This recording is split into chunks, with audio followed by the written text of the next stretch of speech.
Stranger Things Season 5. I've been talking a lot about this recently, so it makes sense to make a video about it. I've been seeing a lot of discussion. I was going to make a Volume 1 video, but I thought, why not wait? But I can't wait anymore after Volume 2. Like, Volume 1, it was alright. Everybody knew it was, like, it wasn't perfect. There was some repetition, but they delivered on what they should have delivered on, right? In the ways that they should have. People didn't have too big of a problem with Volume 1. They felt it was kind of slow pace, but it wasn't horrible.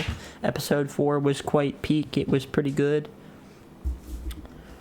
Then we get to Volume 2. Oh, man.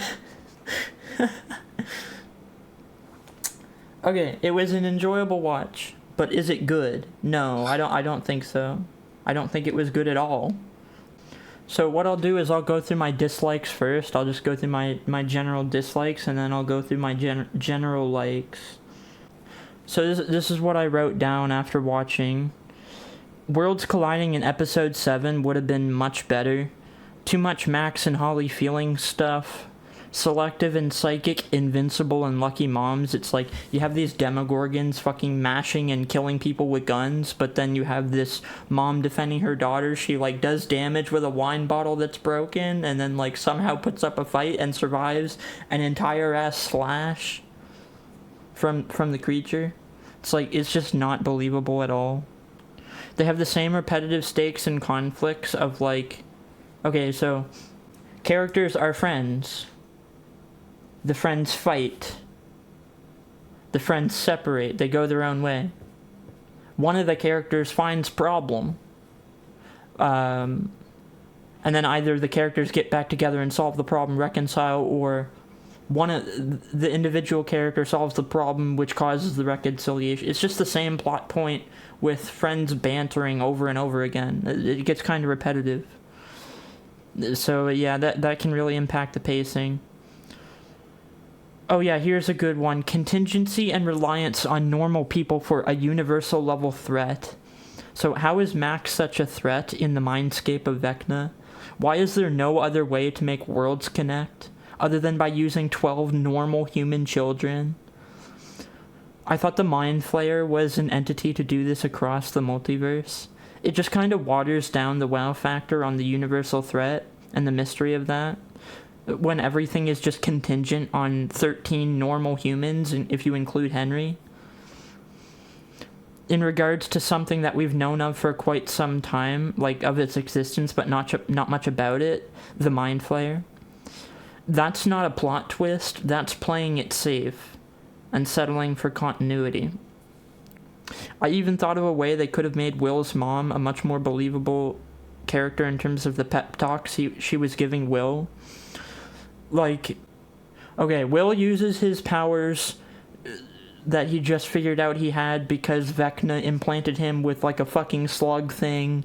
Okay, I'm gonna tap into the hive mind and control Vecna and kill Vecna. So Will using the hive mind, after he taps into it, he breaks Vecna's leg, but then he's just kind of forced back and pushed out. So he's pushed out of Vecna's mindscape, but he's somehow trapped in Vecna's mindscape at the same time, because then he wakes up in vines and is like, no, I won't help you, I won't be a spy for you, and Vecna puts up his hand and does like the psychic, like, hey, I'm gonna go into your brain and use you to find out what I want to know. And so he does that. And then when he's talking to his mom, he's like, Mom, I failed. Like, he has everything he wants to know, and he has everything he needs to destroy the world. It's just the same consolation, like, trying to make him not feel inadequate in terms of, like, she could have taken the situation and said, okay, Vecna told you, you think you're clever doing this, but no, it's my power. I'm gonna control you. That's usually something a villain would say when that actually did happen. The villain's underestimated and the character was clever, right? And so this was a missed opportunity for Miss Byers to say, we were clever, let's be clever again, maybe we'll have a chance of winning. But even that in its own right is repetitive.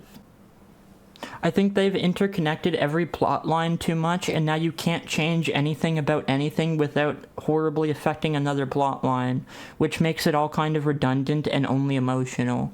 Like, there's just too much emotional stuff, too many emotional scenes, too much planning, too much, trying to develop the characters instead of making things happen. I'm sure that's a common complaint. And then you have the hospital scene where, okay, so Vecna tapped into Will's mind. He managed to find out where Max is. He sent demo dogs to the hospital where she is to kill her while she's in a coma. And there's a couple problems with this entire couple of scenes. So number one, you have Karen Wheeler, the mom who just barely survived a Demogorgon encounter, literally got slashed, looked like she was dead, her eyes were peeled open, she looked dead, rushed to the hospital in critical condition, barely alive, right, in a hospital bed, she could barely speak.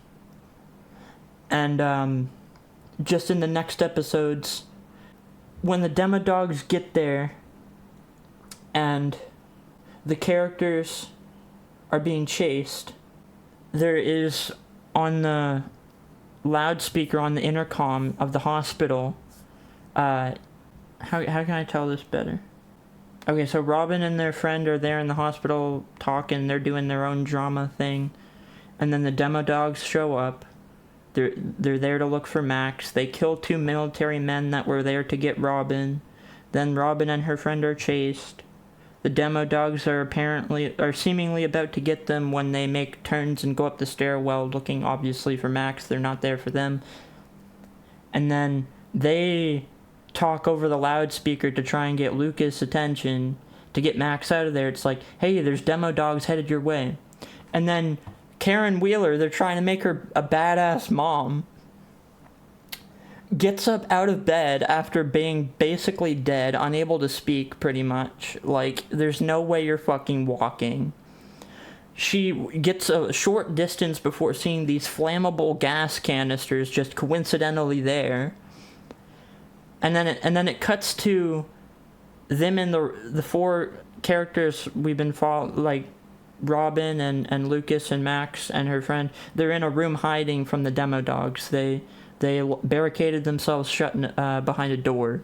And then when the 3 of them break in and start searching for them, they all coincidentally just go up to this dryer machine with one of the gas canisters that the invincible psychic Karen somehow knew to put in the drying machine. And then it's just there spinning and then it's like a Scooby-Doo Rut-row moment as they all get blown up. And it's like, so bad. This is so bad. Like, the logic is just not consistent at all.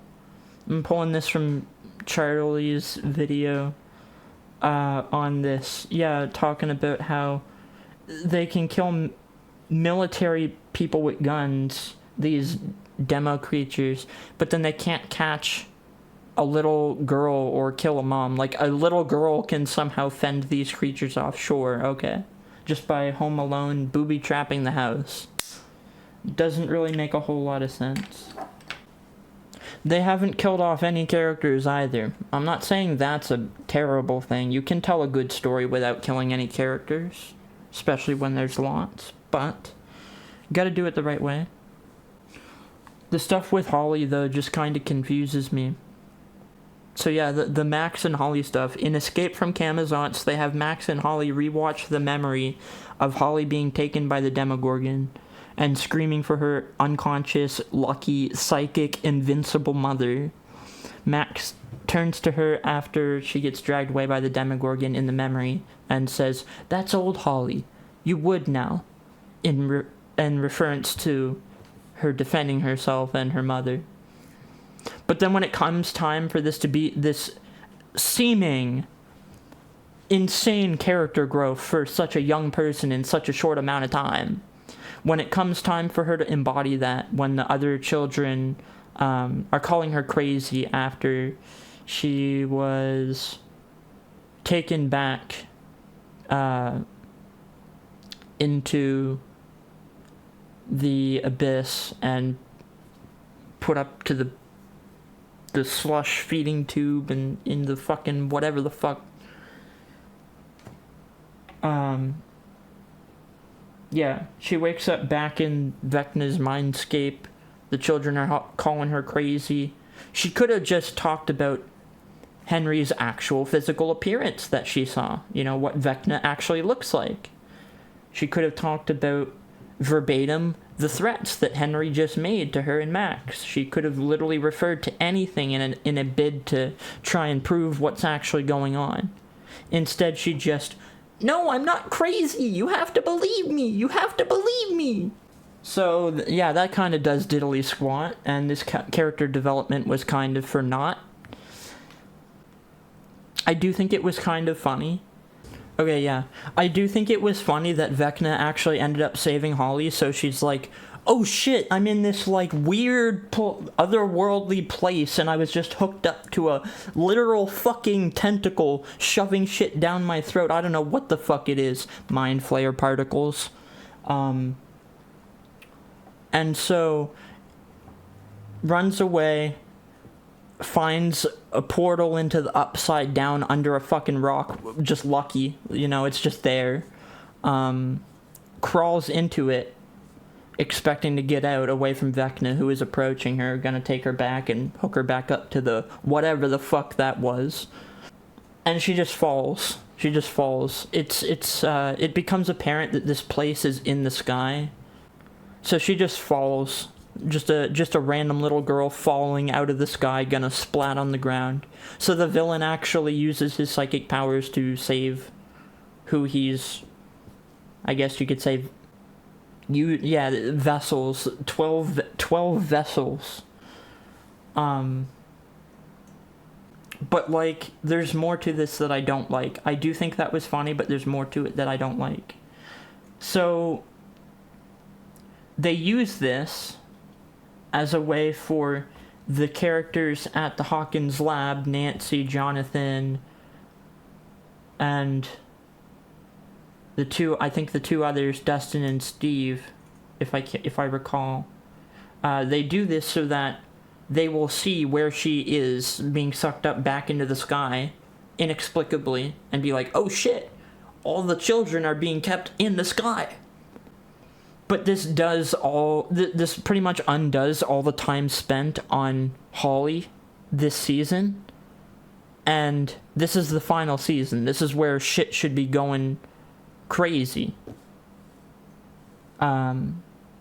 Yeah, it's just too much emotional shit. Too much character dialogue. I do have a few more dislikes before I get on to the likes. I just can't get over how an end of the world scenario in this piece of media is contingent on 13 regular humans, including Henry, because of something we've known about the entire series that is now interchangeable in power or control with Henry, a regular human. And now saving it is also contingent on Will being gay. And I'm about to get into this. This is a topic, yeah. This is a thing. Alright, I'm gonna read some Threads comments that I replied to about this specifically. So, Medium Boy says, the right wing is pissed about Stranger Things and that warms my heart. I hope their Christmas was ruined. 1, 2, 3, 4, 5, 6, 7, 8, 9, 10, 11, 12, 13 pride flags. And I responded, this perfectly encapsulates why antagonistic feelings and logic are valid. And what I mean by that is, we can't let feelings, one-sided logic, overrule two-sided logic using logic. No, we can't let one-sided logic overrule two-sided logic with feelings using legal systems, processes, feelings themselves as control. Many different things. We have to stay impartial. Even if it's not what people want to hear all the time. Telling someone what they want to hear won't always help them. Forever Cassidy says, people saying the Will coming out scene was forced are literally missing the huge plot point that Vecna is going to use it against them. That is why it is important for everyone to know, because they are fighting Vecna together. And for those saying, who cares? It was the 80s. It was quite literally possibly a social death sentence, if not a physical one. And that's valid to like I can understand that perspective, but still not the point. It's the fact that this waters down how universal of a threat it actually is on an objective basis, like based on what's happening. It's not that it doesn't make sense, it's that it's not good and not necessary. This isn't a show about strictly social interaction. It's so out of place and a waste of time and effort. Claudia Gabel Books, I hope I pronounced that right. Claudia Gable Books says, the fact that some Stranger Things fans think Will's coming out scene was unnecessary is actually the reason why it was necessary. And I kind of don't really even understand this at all. She's literally just saying, people think it's unnecessary, that's why it's necessary. That doesn't even make sense as a sentence or relate to the show. Okay. Other people thinking it was unnecessary is not the reason that it is necessary, doesn't make sense, not related to the show. It simply was unnecessary and poorly written. In a show more focused on social happenings, sure. And while prominent in the story, the main story is a universal threat. Absolutely unnecessary. Waters everything else down, just as the threat's contingent on Henry and the 12 kids are. Why is a universal threat contingent on 13 regular humans? It doesn't make any sense. This is quite the name. Cummins Nick J says, it's literally the point. Confronting your fears is basically the entire plot of Stranger Things. And I said, still not fitting in a story where the main plot is a universal threat, not the type of fear that fits at all. Sorry to burst your bubble, it was bad. Oh yeah, I guess I haven't explained what I'm referring to.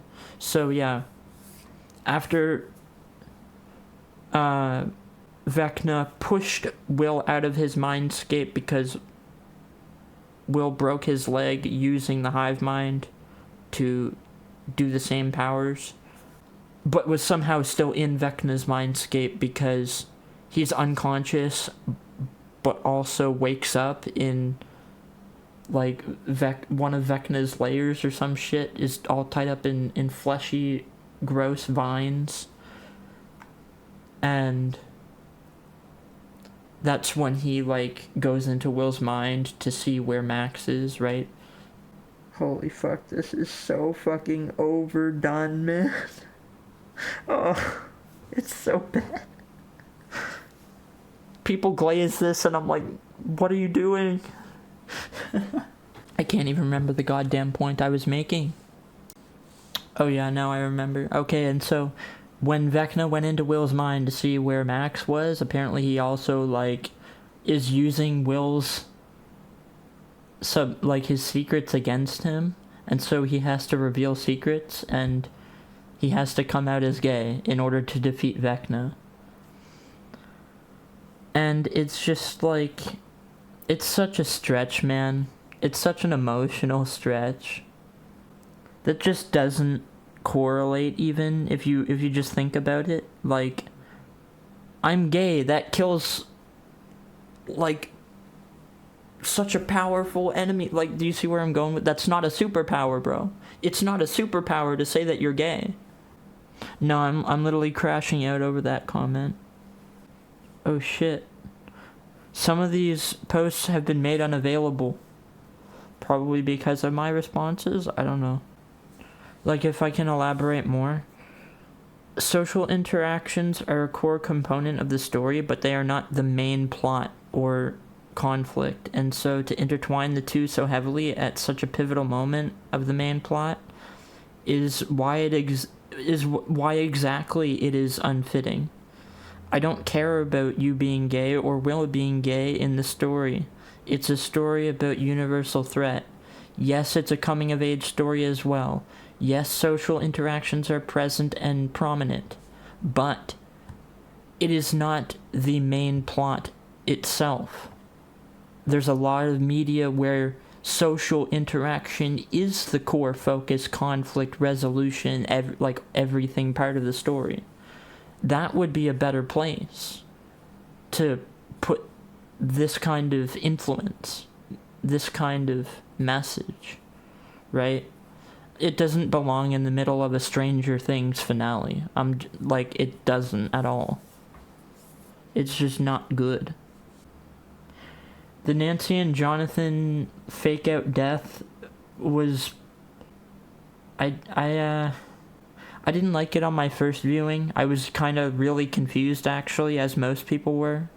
But in retrospect, it's a pretty good scene. They did quite well with that, I think. And oh yeah, I forgot to say, people are... Okay, so you're gonna get one of two refutations about the Will coming out as gay scene being unnecessary. You're gonna get...